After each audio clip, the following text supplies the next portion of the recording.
Right then, this is a video explainer on how you can use the app to add and log your food that you've eaten throughout the day. I'll run you through it. Any questions, always drop me a message and I'll be happy to talk you through. So first up within the app, you're going to have a rocket sign. At the rocket sign, you're going to have daily nutrition at the top. It will show your calories that you can have for the day, your proteins, your carbs and your fats, which is your macro breakdown. If you tap on the screen at the top that says daily nutrition goal, you will then be asked if you want to add a meal. Now, this is the first way you can do this. You can add a meal. It will then ask you to take a photo. Now, you can either do that now if you've already prepped the meal, or later on you can edit that out and put your own picture in, which I would like you to do so that I can take note of the portions, if there's anything we can add in or any extras that have been onto that we can take out depending on your goal. So once you've taken the picture, or you can skip that and add it later, you will then be taken to a screen where you have a barcode in the top right hand corner, and you have a bar where you can add the food in manually. So if you was to put the food in manually, you might see here that I have got a peri peri rice from World Foods. I would simply type that in. Once that comes up, it will then give me the serving amount. I will then make sure that the serving is correct. This is a 250 gram bag.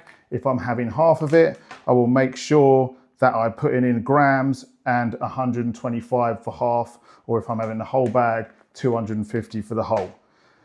That is because that is a prepped food.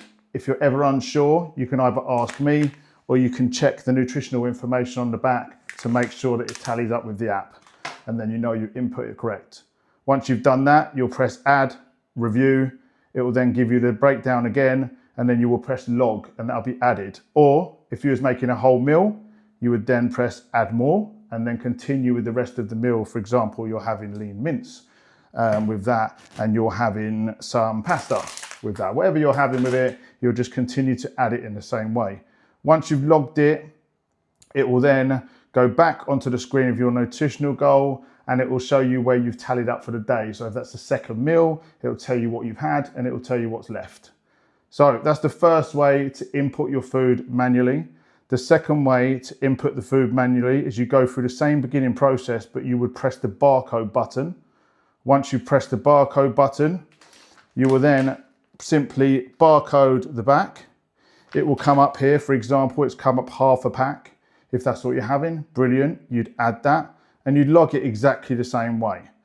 So that's the first way that we're going to be adding meal to the app, or the easiest way that I find to do it. But there are alternative ways. You can press, for example, the blue plus button. You can then put in there your meal in the red. You've got a little red icon with a knife and fork. You can then input your meal and do it exactly the same way as you did that I've just explained a minute ago. Thirdly, on your meal plan, which I would have created for you, you'll have the knife and fork on the bottom bar here that you can click, and it will have your meals laid out for the day. Now, when you're making these meals, if you click the picture, it will give you the macro breakdown, which I've already set out for you to account for your macros for the day, depending on, like I say, whether you're on a fat loss or a weight gain, a muscle building. It will then have the ingredients set out to make them macros work for you. Do not go off of this. Do not add extras in, and make sure that we have got some weighing scales on the side at all times, so that when you're adding food, you simply do it, you add it, and off you go, yeah? But with this option, after you've gone through, you've made your meal according to the instructions, all you need to do then is press 8 today. Once you've ate that meal, you can go back to your rocket screen where it'll show you the tally for the day, and it'll all be updated as you go. Now, when you follow the meal plan that I've set for you, if you ate all the meals on the plan, they will add up for your macros to make it work for you for the day. You can't add any extra on. That meal plan's set for you. But if you do, for example, have 3 of the meals, you had all of that stuff in stock, you've planned that for the day, but then you want to be adding stuff on the fly. So you've added 3 of your set meals. You've then got X amount left on your day of calories and your macros. You can then add it on the fly by doing it one of the previous ways that I explained, through the rocket or the plus button and adding them manually. Now that's everything. Make sure that when we are weighing stuff out, if it says raw, you are putting it in the app raw and you're weighing out raw. If it says cooked and you've cooked this meat, for example, and you've then got a bowl of cooked meat, you will then weigh out the cooked meat, not the raw weight, and vice versa. Otherwise, everything will all be off, your macros will be out, and you'll wonder why you're not losing weight or gaining weight, whatever it is you may be doing. So it needs to be going into the app, either cooked. So again, you'll have dry weight for pasta. It will all be shown in the app. You can choose dry or cooked.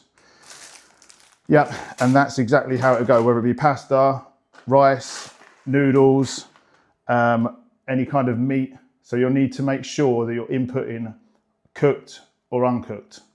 And also with oil, things like that, sauces, anything like that, it needs to be weighed. So if it says olive oil, you can't just be pouring in olive oil what you like and thinking it's all going to make sense at the end. You need to be putting in, if it says 5 sprays, add 5 sprays. If it says teaspoon, add a teaspoon. You need to be going off the ingredients that are on your list, or like I say, inputting it yourself exactly how you've had it. Don't just wing it. If there are at any occasion foods that are it's not showing within the app, then what you would need to do, that's quite rare, but if ever it does, you've got yourself some crumpets here. On the back, it's got the nutritional value. You would look for the crumpets have got 99 calories in the meat crumpet of this. I would go on the app and choose a crumpet as close match to that. Yeah, that's everything covered, I believe. Like I say, if ever you've got any concerns, I'm contactable within the app. Send me a message and we can go through it. I'll be available all the time. Okay, thanks for watching and let me know if you need any help. Peace.